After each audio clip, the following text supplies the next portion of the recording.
Our next speaker will be Omid Mirzaei. Omid is a senior security data scientist on the protection teams at Elastic. And today he is going to talk us about practical threat hunting with machine learning. Take it away. Thank you. Hello, everyone. I'm very glad we're back to in-person events gradually.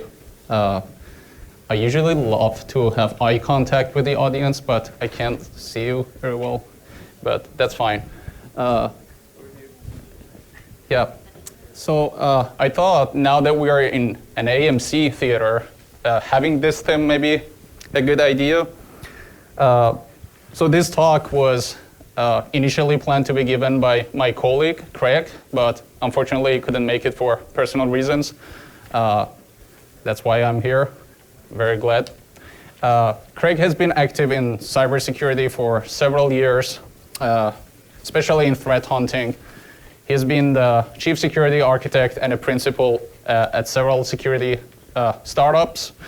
Myself, I've been active in cybersecurity for more than a decade, most recently in Android security, mobile and desktop malware analysis, reverse engineering, and applied machine learning in security. So today I'm going to be talking about practical threat hunting with machine learning. Hope you enjoy. So right off the bat, why should we use machine learning for threat hunting, right? This is the question that we may ask ourselves in many application contexts that we want to apply machine learning to these days. You may say, I'm not going to apply machine learning to hunt threats, and I don't have any plans to do it in the near future. In that case, I want to correct myself. Why should I use machine learning for threat hunting, right? So I personally, I'm opposed to applying machine learning to any application context blindly. However, it's a really good tool. It's an additional tool that we have in our toolbox for solving problems. It's a valuable tool, an additional tool for finding threats where conventional methods cannot do well. It's also very good at automating and scaling existing threat hunting techniques. So the two questions that are often being asked in threat hunting are, one, how are we going to make sure we don't trade alert fatigue for anomaly fatigue, because these two are kind of interrelated. And the other one is, how is this new approach based on machine learning different from things like stack ranking or outlier detection, running really large queries, right? So these are the two things that they are often being asked. We do have machine learning jobs at Elastic that are running continuously in what we call bucket intervals, which are literally time intervals. Sometimes, 15 minutes or 60 minutes, depending on which one gives us the best results. And then, with respect to, or in terms of what do we do to make sure we don't get too much output, right? So, excuse me.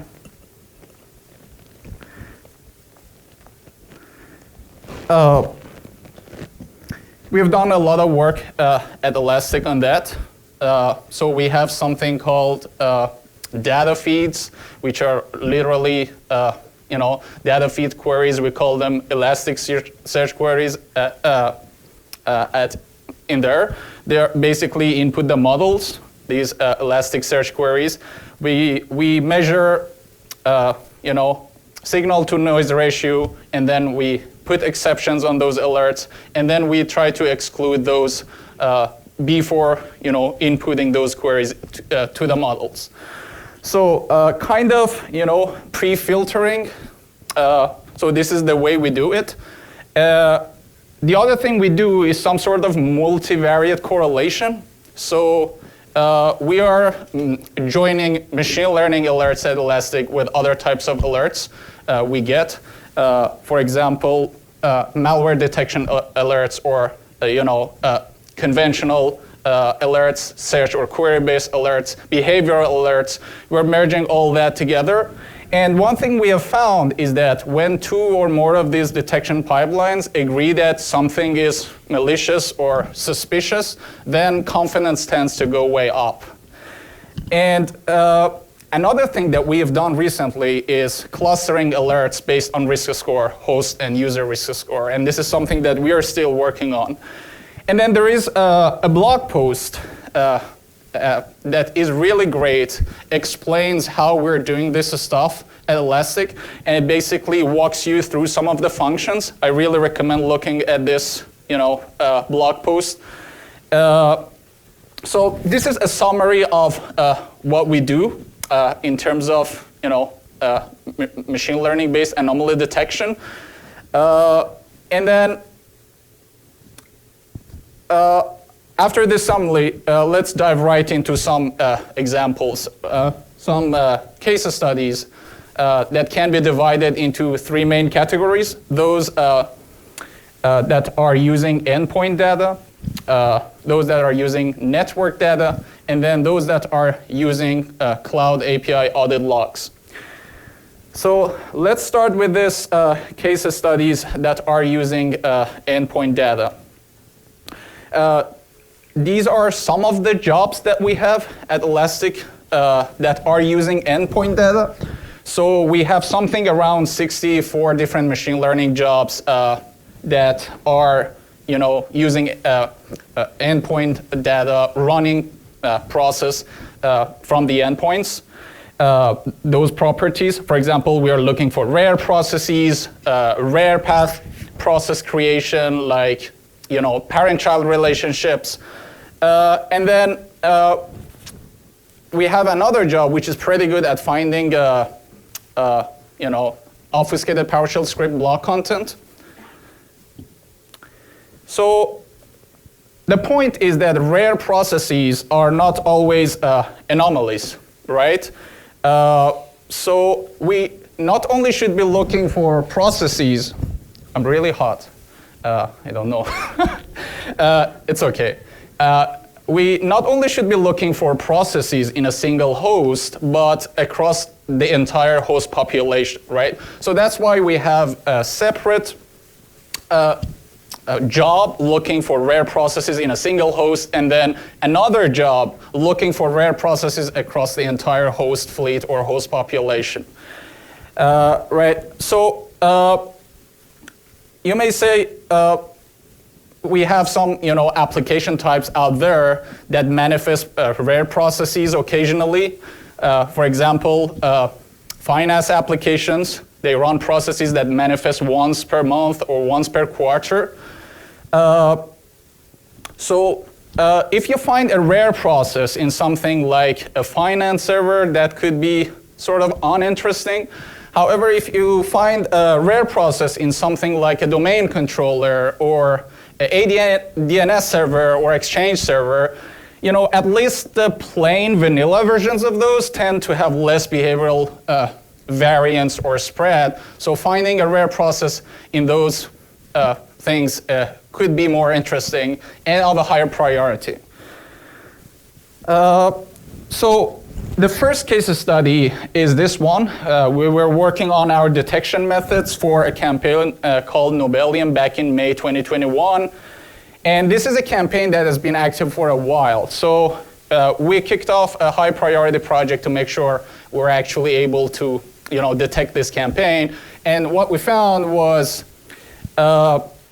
we were able to detect this campaign using some of the unsupervised machine learning jobs and alerts, even without any prior knowledge about what the IOCs look like or what the behaviors looked like at that time.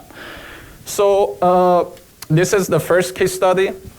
And then we got a couple of detection on this to detect Nobelium. We got a couple of detection. It was not only one. One was we had an activity from an unusual working directory. And in well-regulated environment or a Windows environment, for example, with heavy security policies, it's sometimes unusual for users to be running things from their profile directories.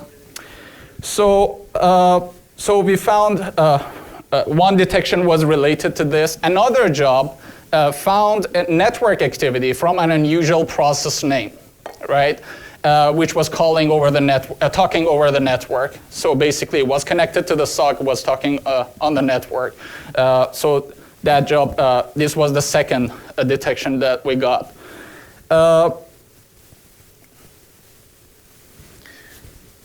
As far as other possibilities, we found other things that were interesting. For example, we found a very, strange DLL name in one of the samples when we detonated it.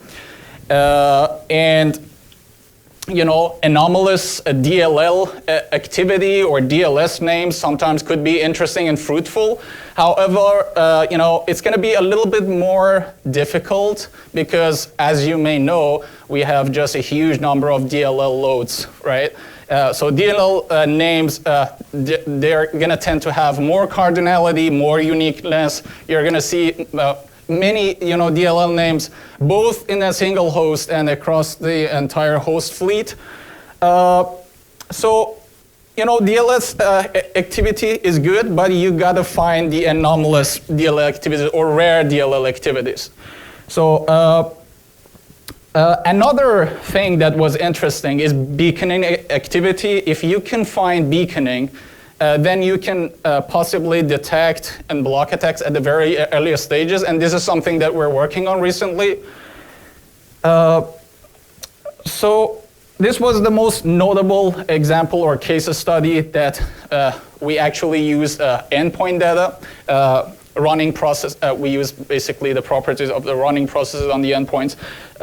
And then the second series of case studies that I want to discuss are those that are using network data, right?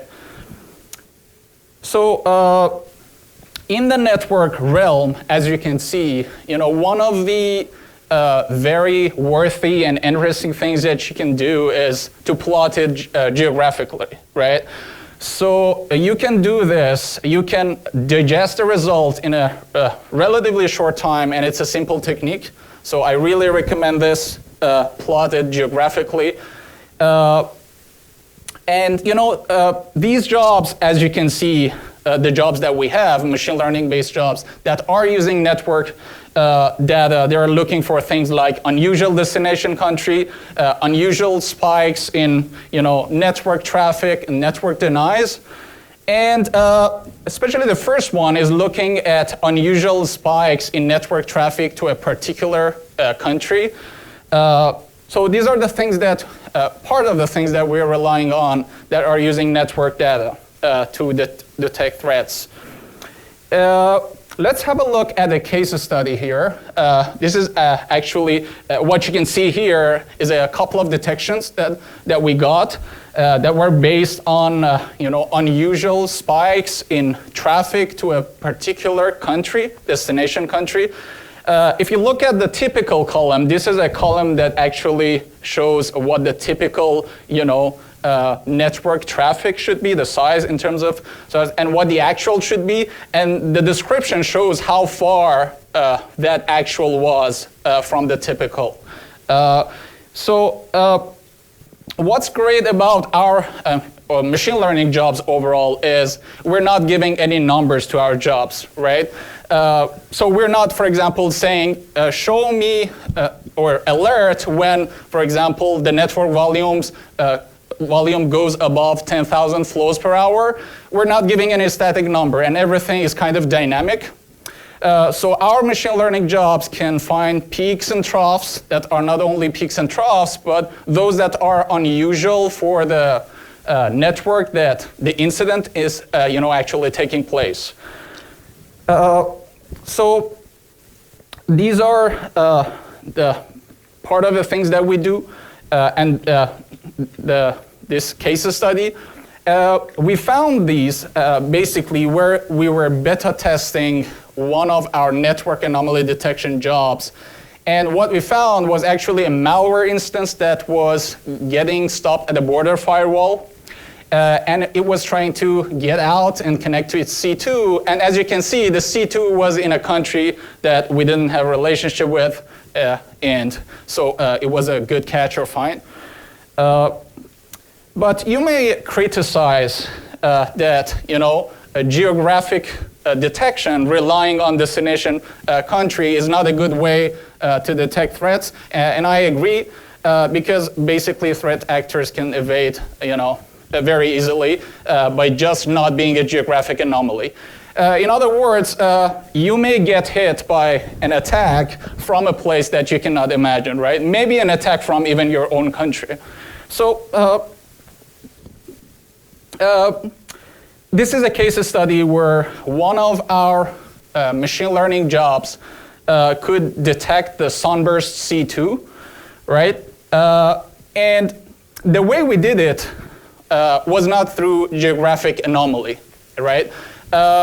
So because this was not a geographic anomaly in this case.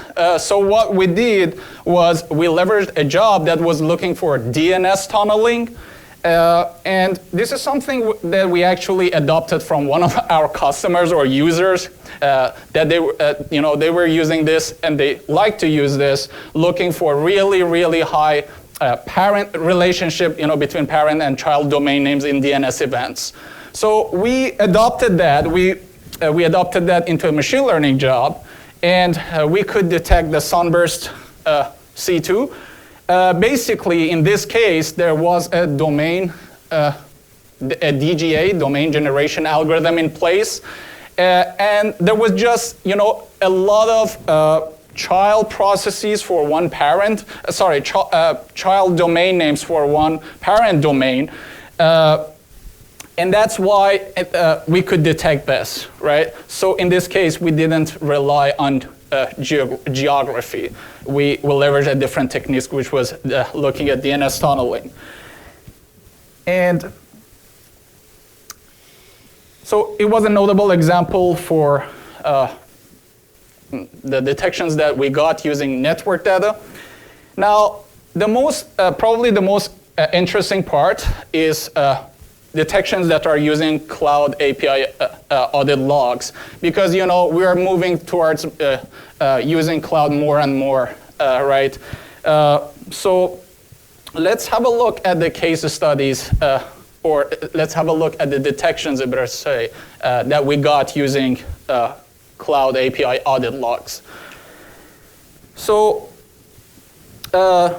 machine learning anomaly detection could also be used as a go-to technology in the cloud space.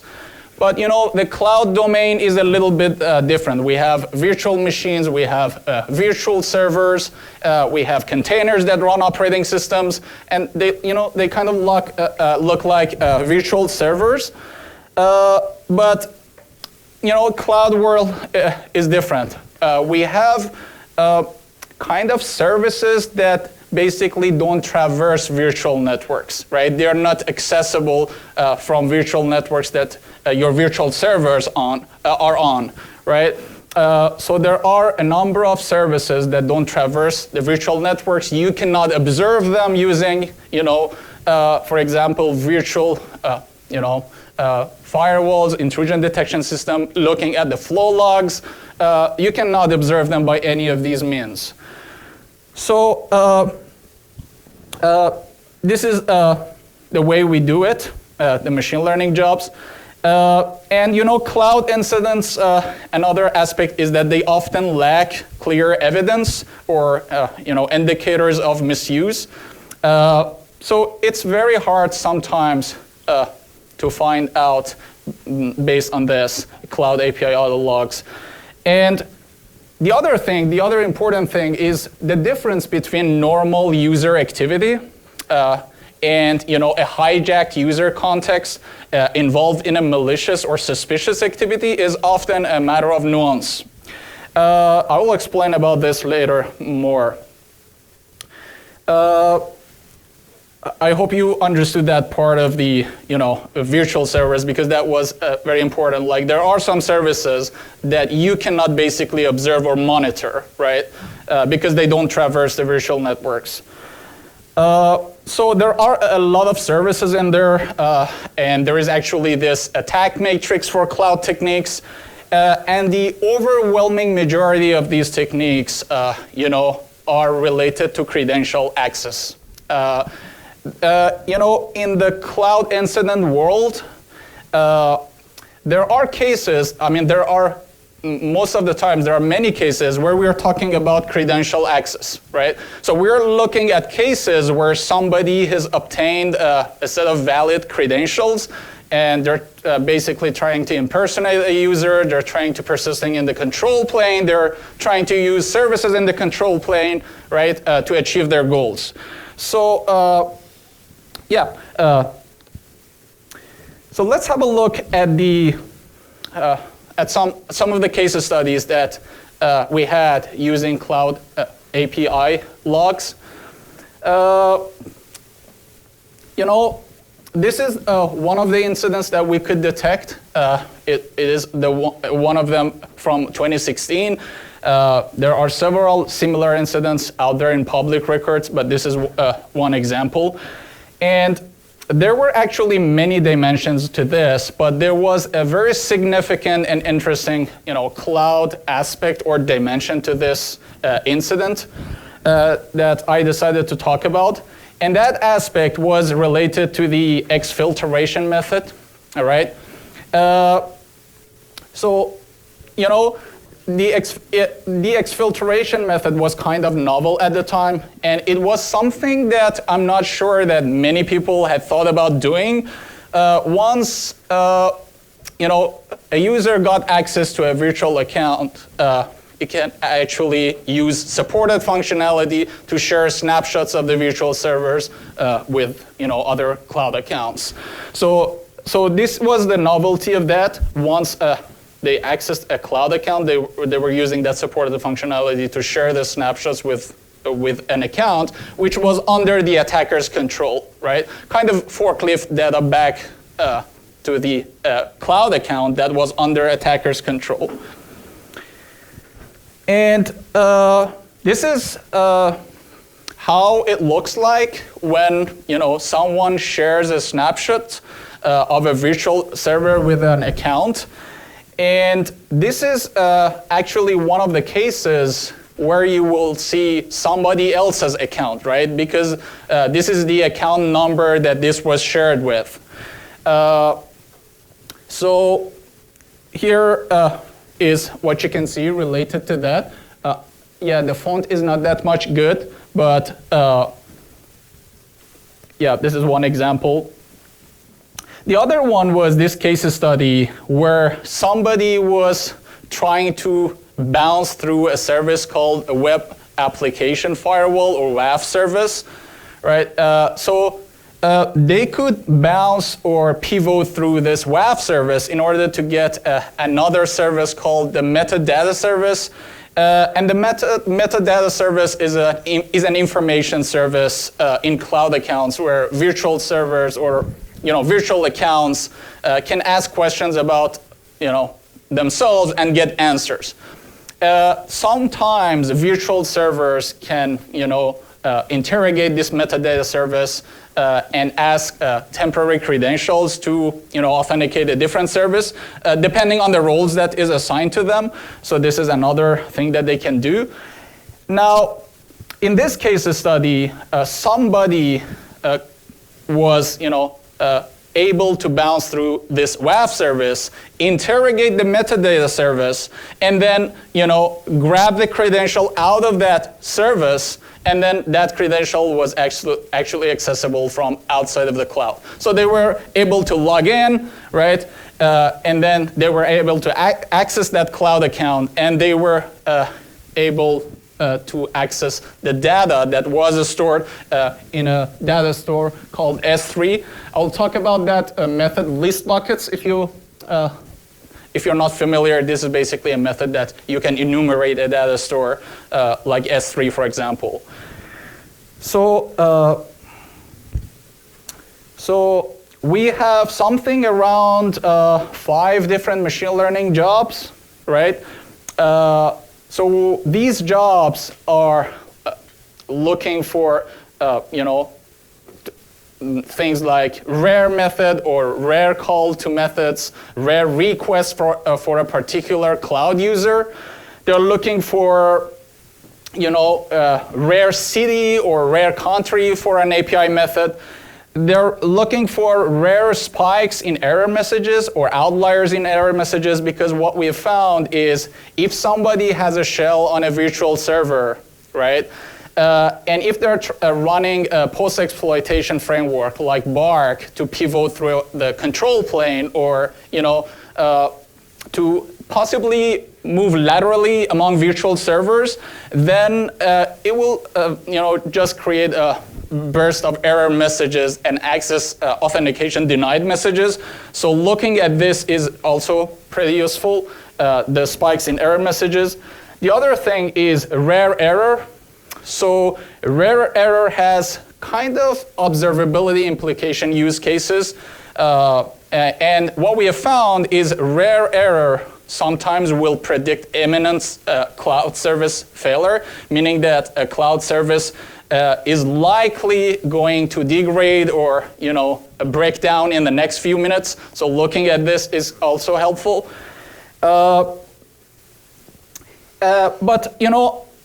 detecting anomalous commands or methods, because we're looking for anomalous commands to basically kind of detect especially credential access in the cloud domain, because like I said, the credential access was one of the most popular things that you see. So the challenge in detecting anomalous commands is sometimes these commands are being used by other operations or even SRE users or developers that are actually doing some break fix, or they're maybe troubleshooting something. So it's not that much easy to detect anomalous commands. Let's take the list bucket that you saw earlier as an example. So if you remember, the threat actor in that case study persisting with the compromised credentials was using this command, the list buckets, to enumerate that data store, which was S3 in that case. So this method, right, even in a very small cloud account, is often being used too much for us to try to alert on this, so it's not easy for us to detect that. Even in a medium-sized cloud account, we can do maybe tens of thousands calls to this method on a monthly basis. So it's very hard to, detect anomalous commands. Now, the other thing is that we not only should detect these things, but we should kind of be able to identify suspicious or malicious user activity, meaning we should be able to identify when the cases where these methods are being called from a hijacked or illegitimate user context. So this is more important than the first one, I would say. Let's have a look at some case studies now that are specifically related to the topics that I discussed. You can see here a detection that we got. In this case, it was a user calling this method. It was Craig in this case, list buckets to enumerate a data store.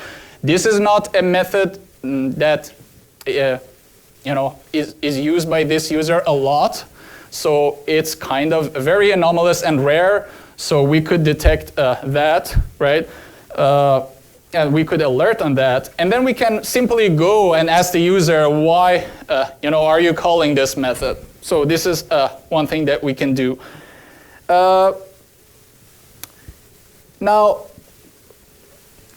there are some methods that are especially important, right? Not all methods are important, but there are some methods that are more important. Privileged methods, identity and access management methods, or sensitive methods. These methods are not being called by normal users a lot, right? I mean, developers can call these methods, or SRE users may call these methods to troubleshoot something maybe, or doing some break fix. But whenever you see a call to a sensitive method or a call to a privileged method from an unusual user context, then that could be an indicator of something fishy is going on. And then these are all other methods or examples. Here you can see the first option. The first method is shared snapshot volume created. This is a method that has never called by this user before. It's very rare, right? So we could detect that using one of our machine learning jobs. And then the other one is run instances. Now this is very, very interesting because many cloud accounts, they are really automated or at least controlled by automation. So it's very strange for users to log into a let's say virtual server and run a virtual machine and run things manually. So when you see this thing, it's a very strong indicator. So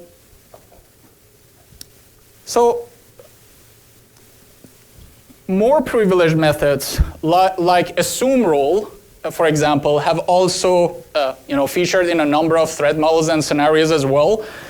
And these privileged and sensitive methods should not be coming from unusual geolocations or countries either. So we should take that into account as well. And then same thing for this method, console login. What you can see here is just a login, a console login by a user called Craig again, right? And we could detect this, and we can do the same thing for authentication events or login events, and we have had pretty good results plotting, source anomalies or geographic anomalies. Let's return back to the metadata service that I discussed earlier. This is a very important service, and it was an ingredient of the second case study, right? If you remember, I want to review again. In that case study, the threat actor was trying to pivot or bounce through a WAF service and get to this service in order to, grab or extract some credential out of the service in order to be able to log in back, access that account, and then, enumerate the data that was stored on that account. So metadata service is very important. It's used programmatically and it's used a lot, right? So cloud access management services can call this service. Automation that is developed and instrumented by users can call to this service, and many other services may call this service, all day long. Now, how can we, detect anomalies or threats that are related? Thank you. To this service? We can rely on two things: rare process name that are calling this service, so rare processes that are calling this service, or rare user context or rare user name that is calling this service, right? These are the two ways that we can kind of detect those threats. Now, I want to show you examples of each of these scenarios. So what you see here is actually a user, a process, right? Let me go back. We're going to look at an example for the first thing, a rare process calling this metadata service. So in this case, it's curl, right? A user is trying to interrogate the metadata service using this curl by hand, and this is really unusual. You may ask why, because it's a fully automated and regulated environment where these users are working on, so it's really unusual for them to do this by hand. And the second one is an unusual user context or unusual user calling to this service. In this case, it's a user called Craig. He doesn't normally do this and have no reason to do this. So yeah, this is a case study for the second item. Now, in terms of future directions and road ahead, there are several things that we're doing right now. I think Craig has more than 700 unsupervised machine learning jobs in development at the moment. And he has done some work on detecting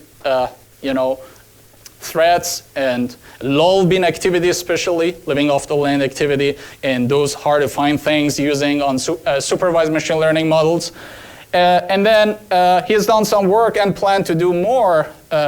I may involve in this indeed on risk clustering, and then alert clustering, multivariate correlation, combining or joining these machine learning alerts with conventional alerts, behavioral alerts, and other types of alerts that we have.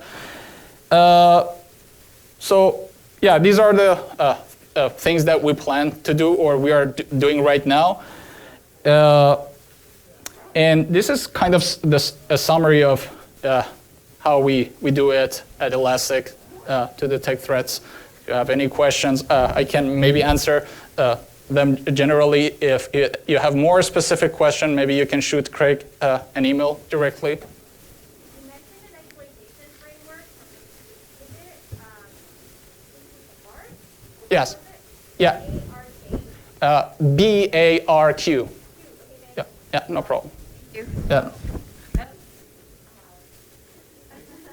Any other questions or I don't know?